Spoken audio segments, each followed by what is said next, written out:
அவங்க என்ன அடைச்சு வச்ச இடத்துல இருந்து நான் தப்பிச்சிருவேன்னு எனக்கு தெரியும் அர்ஜுன். நான் வேண்டினது எல்லாம் நான் வர்றதுக்கு முன்னாடி நீ இன்னொருத்தி கழுத்துல தாலி கட்டிட கூடாதுன்னு தான்.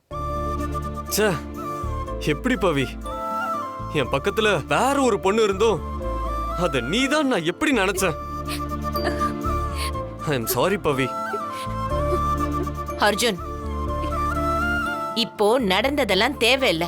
நல்ல நேரத்துல பவி வந்ததுனால தாலி கட்டுறதுக்கு முன்னாடி உண்மை என்னன்னு நமக்கு தெரிஞ்சிருச்சு. இனிமே ஒரு தடை கல்யாணத்துக்கு வரக்கூடாது. முதல்ல நீங்க 2 பேரும் போய் மணமேடையில உட்காருங்க. போங்க.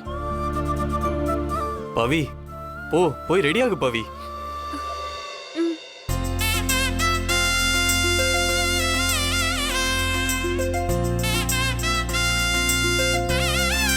வேதத்தின் விளைவே போற்றி வினைப்பயன் விளைப்பாய் போற்றி சீதத் தாமரையே போற்றி சென்மை சேரழகே போற்றி கோதப் பண்புடையாய் போற்றி குளிர்ந்த மாமடையே போற்றி.